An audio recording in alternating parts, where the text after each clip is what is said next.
Now, here are Kelly Ripa and Anderson Cooper.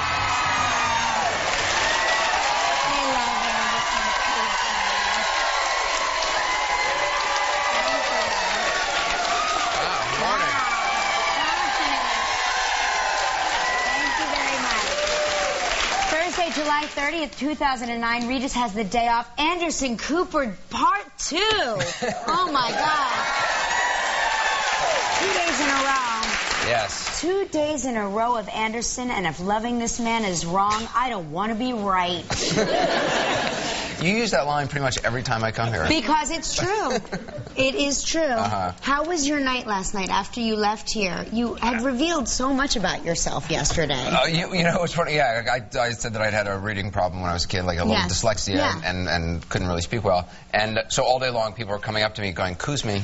Coos me. It was just what I used to. Anderson used to say "coos me" to people. Because I couldn't say "excuse me" when I was a little kid because I couldn't pronounce it for some reason. Yeah, I know, a little sad and pathetic. Yeah, and then last week, you said that you finally realized that it's "excuse me." Well, it wasn't just last week that I realized that. I misheard picked up you. on that maybe a few months ago. Yeah. I thought that was very endearing, and a lot of people called me and said, "Well, there's hope for there's hope for me, there's hope for my son, there's hope for my kid." I think you gave a lot of people hope. Oh, yes, I'm sure. You know, if I can bring just one person hope, all of this is worthwhile.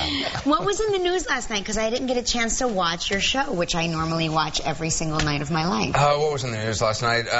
There was new stuff about Michael Jackson's doctor. His house is being foreclosed on in Las Vegas, so clearly he has a lot of financial problems. The doctors or Michael Jackson's? The doctors. Okay. Yes. I see. There's also news on the health care bill.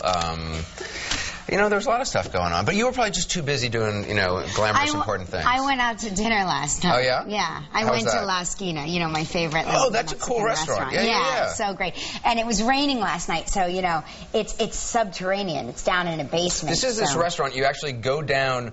There's no sign on the door. It's like it's a little taco stand, and there's like a secret entrance, and you go down, and you actually walk through the kitchen to get to the restaurant. Kitchen, and we took Regis and Joy there one night because he said, I want you to take us to dinner and take us downtown to one of those rotten subterranean haunts of yours down in the gutter. Take us to the gutter. And I'm like, I know just the place.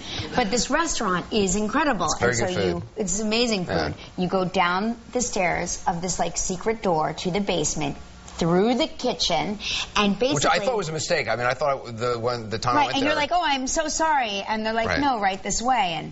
And Regis, likes to announce... He must have loved that. Well, he likes to announce when he enters a restaurant, but it's so noisy and bustling in the kitchen that he goes, Regis is here! And people are totally ignoring him. He does not announce when he goes into a restaurant, does he? He most certainly announces that he is there, and that I am there, and then he says, Kelly Ripa's here, and she's hungry, she's starving, she doesn't want to wait. Bring this woman a menu right away. I mean, he agitates the entire restaurant, but it's so dark and noisy there that nobody pays knows. Attention. But what we did was everything we fed him, we told him was chicken. So he ate all sorts of things that he wouldn't ordinarily eat. Like, we fed him octopus and raw tuna. That's and he's like, what is this? Pip? I'm like, it's so dark. I'm like, it's chicken. It's chicken. Why does it have tentacles? Like, Kelly, that's not tick. Ouch. That's great. Yeah. So there's many things I love about New York, and especially New York in the summer. Number one on my list is that you can buy 3 cartons of blueberries for like $3 or $4. Wow. Have you noticed this in the summer? It's incredible. Well, the blueberries, they are like giving away blueberries. They are like handing away blueberries on the street. I'm from New Jersey. It's incredible. Haddonfield, New Jersey is the blueberry capital. Oh, really? Of the I didn't know universe. that. Yes, it is. Please hold your applause for New Jersey. But yeah, no, and so we used to go and pick our own blueberries. But I mean, I'm just stunned. I went to the supermarket that night. Because during the winter, you get like a little tiny thing of blueberries. They're too expensive to buy. Oh, really? This has been a revelation that blueberries are so cheap for 3 cartons. You should buy them now and freeze them, so you have them all winter long. Be a smart squirrel, Anderson.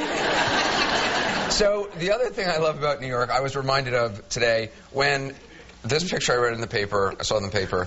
This is a emergency services detective, Robert Welsum, who corralled a goat which just happened to be wandering down the street. Sometimes the family goat gets out. That's what's great about New York. It's like, oh, there's a goat wandering down the street. Well, I bet you 9/10 of the people didn't even notice it. I know. I probably walked right by the goat because I was so thinking about blueberries. Yeah, right, exactly. Well, the goat's looking for blueberries, too. Probably is. Yeah, no, I've seen some strange things. I mean, I'm sure you've all seen the man carrying the snake down Times Square. There's a man that carries a snake, inexplicably. And this isn't the naked cowboy guy, is it? No, the naked cowboy carries a guitar. Okay. And his nakedness. And by the way, if he's going to be the naked cowboy, I feel like he should actually have to be naked. He's the underpants cowboy. Someone told me the other day that there's a woman now in Times Square who calls herself the naked cowgirl. And if I was the naked cowboy, I would sue her for copyright infringement because she's totally muscling in on his territory. That's right, you know? Anderson. We should be the naked talk show host. Come on.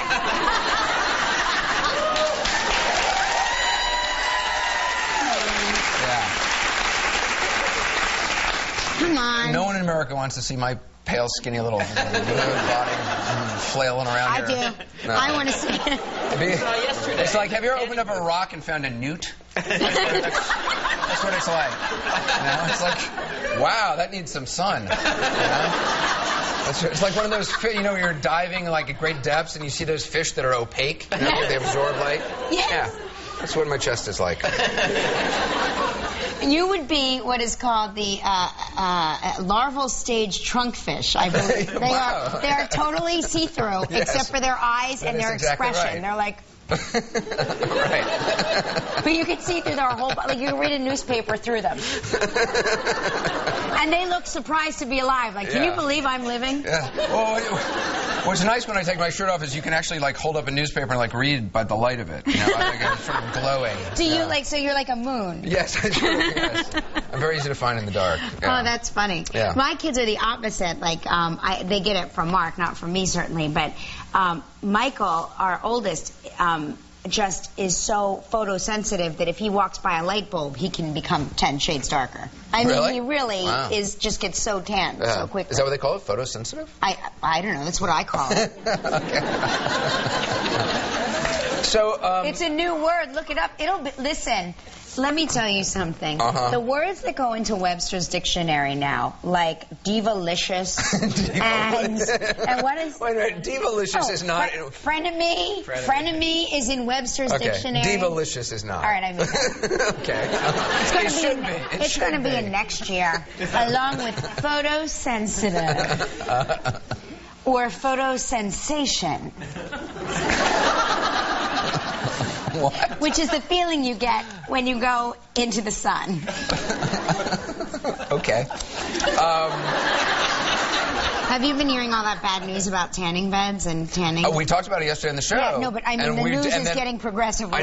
I know. We had our doctor look into it last night on 360. What did your doctor say? He said it's not a good idea, that he would not recommend members of his own family to go into tanning beds, in particular if they're under the age of 30. Okay, but correct me if I'm wrong. Back in the day, you guys go on a journey with me, and those of you who are young... Oh, yeah, back in the day, the tanning beds were much safer. Back in the day... They were glorified toasters back then. Back in the day, they used to advertise, this is safer than the sun. Ladies? Thank you. Wow. I'm stunned that the advertising was false. I'm stunned that an ad executive would lie. This is a great revelation to me. Yeah. Well, I took it to heart. I was like, this is healthy. This is good for me. Did you do that a lot? I didn't do it a lot, but, I did it before, like the prom, right, sure. and all of the dangerous times where they're interviewing now these girls who are like, they're young, very young girls suffering from serious forms of skin cancer because they went into the tanning salon before the prom. Right. Oy. It's not good. So I am hoping that my tanning bed really was healthy. I'm sure the one you used was very, very healthy. Yeah, it was battery operated. Do you think was that right? But there are all those creams and stuff. Do those work? Or I for years. Or does it just turn people orange? I for years used to use one called Chanel Soleil, which I think had a very natural color to it. But then I had 3 kids and I had to move on with my life. I couldn't be standing around naked waiting to dry. Wait for mommy to dry, kids, and then I'll get your toast out of the toaster, okay? You know what I mean? How long would it take to dry? Well, like 45 minutes sometimes. So you just have to stand there? Stand there naked, and Mark would be like, what are you doing? And I'm like, I'm waiting to dry. You're naturally tan, and I'm about to be naturally tan. Couldn't you just use a hairdryer or something? Like, where was Anderson Cooper when I needed him? That's a great idea. No, that never occurred to me. Yeah. I also had so many people coming up to me yesterday and talking about the Bachelorette who was on. Yes. Yeah. That was funny. I don't know if you saw it. Did anybody see this? She became the Bachelorette very was on. offended that Anderson asked her something personal. I asked her how many of the guys she had actually slept with on the show. Oh yeah, you all act shocked, but the entire premise of the show is that she's sleeping with all these guys. And they're showing pictures of volcanoes and foam on the water, so, it's a natural question. Plus, she acts all shocked, like, how dare I ask her this? She's on national TV greasing some guy up with lard. I mean, how shy can she possibly be? And, of course, I watched this thing on the Soup because I didn't actually watch the whole thing, and they just truncate the best moments. And they're greasing each other up with lard on their bed, and all I can think of is, like, doesn't that get the sheets really gross? And, like, do they sleep in that bed all night long? By the way, I can get that lard out of the sheets. You just need a little baking powder. Is that right? And you just let the baking powder soak the lard out. So then her answer was, after she's all offended, right, by how dare I ask her this? How dare you? She says, I don't remember the exact number. She's like, 4. Well, she's like, well, I made out with 10 of them, but only 4 gave me tongue. I know. And then I was like, I threw up in my mouth a little bit. But that's true. But I know, I watched it. But I love that after every day she goes back to the Bachelorette pad and is like, got a little tongue, It's like, and she's like keeping track. Oh yeah, no, got a little tongue tonight. Yeah, Good Lord. It's like a screen test at all my children back in the day. You're like, once in a while, you'd screen test an actor, the same actor for a different role, and you always remember the ones that tried to slip you the tongue. You're like, oh, that's the tongue guy.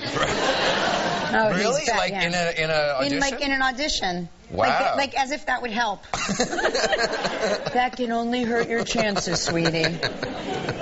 Yeah, no, it's really gross. Really gross. Oh, you have no idea. Wow. Yeah. Yeah. That's why I started working here. Audition. Rarely does Art or Gelman expect me to slip them the tongue. Screen kiss with once. Didn't we do that? I did have a screen. Yeah, did you really? You had a screen? How was that? I can't remember. I remember we did it. She can't remember it, but she's giggling as if she does remember. Horrible. He was so embarrassed, too. Do you remember? Yeah, I remember that we did it. I'm trying to remember the details. I remember the last words he says. He said something like, oh, geez, Gelman, she's going for it. It happens. It's acting. Yeah, it happens. So I read this thing in Tatum, New Mexico. I guess the school district is in need of money, and so they've come up with this plan to have a 3-day weekend. So they're only going to have 4 days of school, and they're going to add an extra 37 minutes to each school day, and they claim this is going to save them like 5% off their budget. And that doesn't rob the kids of... Well, yeah, I'm sure. Well, I mean, because my kids will now want to move there. Right, I know. I mean, it's like every kid's dream. This will become the most popular school district on the planet Earth. But if you think about those parents who then, what do they do with the kids on Friday? Oh. You know? Well, huh? working parents. Yeah, I mean, if you're working, parents. it's gotta be tough. Exactly. Would you want your kids home on a Friday? Well, my kids frequently come to work with me when they have the day off, and I'm very fortunate because I have a kind of job. It's very willy-nilly here, and everybody brings their kids to work all day long. Right. You would hardly believe this is a professional establishment. What's shocking is there's actually children employed here. There are. Yeah. The people who run the scripts are like 5. Yeah. They come up to you. Yeah. It's very sad. There's children here. There's dogs. We have goats. It's a menagerie. Right. Yeah, but no, it's very hard. There's a monkey in the back taking tickets. It's hard. I mean, I mean, if I was a stay-at-home mom, right, then that would probably be great for me. No, it wouldn't be a nightmare because it would be great because I wouldn't have to worry about getting up and getting the kids' lunches packed and getting them ready for school. But if You're off today. Don't worry about it, kids. You're out. Wait. Michael, you wouldn't feed them? Get into the pool with your siblings and keep an eye on your sister. Now listen, my stories are on. I don't want any noise out of you kids, okay? My stories? Don't bother Mommy while the stories are on. Once Judge Judy's over, I'll fix you a snack, okay? I love that, the stories. That's what you call soaps. I know. That's funny. I never heard that. I was on a soap, so I heard that constantly. So you're Adam's child from my story. I worked there for 13 years. Nobody ever knew my name. It's kind of like here. Kind of like here with Regis. He's like, what the hell is your name again? I'm like, Kelly, I've worked here for 8 years. The other thing do you ever go out to dinner with people and they start to tell you their dreams? Which to me, when someone says, "Oh my God, I had the craziest dream," that I completely shut down, and in my head I'm screaming, "Please God, don't tell me your dream," because don't you? You don't want to hear their dream. I mean, if it's someone I really deeply care about, fine, I'll listen to the dream. But in general, 99.9% of the time, who really wants to hear the dream? You know? Do you want to hear the dream? I want to hear your dream. No, so then tell me your dreams and fears and desires. I am here for you. So USA Today has this whole thing about dreams and sort of analyzing people's dreams. Okay, tell me. Well, no. So, like, what kind of a dream? Do you have like a recurring dream? Yes, I dream that Madonna and I are besties and that I am on tour with her. Okay, you know what? Why, is that weird? That's not everybody's dream? Falling, screaming. Yeah, naked dreams, being chased, falling, flying. Have you ever flying dreams? Flying dreams are the best. It's so hard to get off the ground, but then it always seems like my husband wakes me just when I'm soaring. Well, okay, that's interesting because a flying dream and the ability to control your flight represents your own sense of power. So maybe you feel your husband is limiting your power. Dragging me back to Earth. Yeah, no, and sometimes I dream that I'm being hit by a tidal wave. Really? Well, let's see, water here says symbolic of spirituality, knowledge, healing, and refreshment. So you're being hit by knowledge? That doesn't seem very accurate. Sometimes I dream that I've fallen. Okay, you know what? And actually, I can't get up. I've now proven this is like one of those 99.9% of the times. I've actually now become bored of listening to your dreams. You've told me 3 now. You've never had the dream that you've fallen and you can't get up? No matter what? That's a commercial. That's not a dream. That's a commercial late night, you know? I want to know. Med alert, or help me, I've fallen and I can't get up. I've fallen and I can't get up. No. Tell me your dream. No, I don't. You don't dream? Dreams. Yes, no. you do. You're a liar. I dreamt that you were a liar tonight. I've had the flying dreams, which I love. Those are the best. They're the best, right? Do you stay in the air? Yeah, you fly. You go all around. So you wake up feeling happy and invigorated. You can control your flight. Yeah, oh yes. Do you ever fall out of the sky? Not that I would want to admit on public television. Yeah. So it's Dog Week here. I don't know if you've been following this. Very exciting. Dog Week. Yesterday we had the 2 of the allegedly the world's ugliest dogs. One from 2009, one from 2007. The tongue on that dog. That tongue was so funny because it got excited to see you. The dog, excited / nervous / terrified. The dog was so excited to see Anderson that its tongue started licking its own eyeball. It was crazy. I know, it was amazing. It only had one eyeball, but it could just lick that thing right up. Do we have a picture of that dog? That dog is wild looking. Yeah, with a mohawk and everything. But other viewers have sent in pictures of their dogs. Yes, these are some viewer submissions. Oh, this is a lady, I guess she kind of looks like her dog. That's Noodles and Diane Fields from Scranton, Wisconsin. They say that owners and dogs tend to look alike. I totally believe that, actually. Yeah. Do you have an Italian Greyhound? Well, yeah, no. What do you have? No, I was going to tell the story that it's funny. I think I may have told this story once before, but a viewer, I get a lot of viewers send me pictures saying that they've named their dog after me or whatever, which I guess is sort of flattering. But anyways, this woman said she'd named her dog after me, and she attached a document with a picture. And so I click on it, and I'm thinking, oh, okay, maybe some sort of like, Greyhound or a Wolfhound or sort of, a Doberman or something interesting, cool-looking dog. Right. It's a little Shih Tzu with a little red bow in its hair. I'm like, that's what you think of when you think of me? I was like, thanks, it's cute and I adorable. guess. Yeah. And silky. Yeah. All right, what else you got? Here's Jill. She likes to brush her teeth. She's from Charlotte, North Carolina. I like Becky that. and Joe Mitchell are her owners. That dog to me looks like it's plotting. Like, yes. Once I get my thumbs to work, I'll be able to start the car. All right. This is Sherman from Debbie Bradshaw in Clintonville, Wisconsin. That dog looks like a Sherman. Wow. That dog is riding a motorcycle is what that dog is doing. Wow, that's cool. That dog is cute. That dog is also one of the Village People. That's right. Who don't know. Today we have on a great actress, and I'm a huge fan of hers, Amy Adams, from the new movie Julia.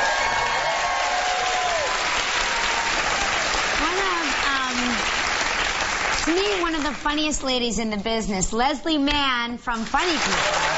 And we continue Top Dog Week with Maggie, the math dog. It is time for Summer Snapshot Wake Up Call Grande.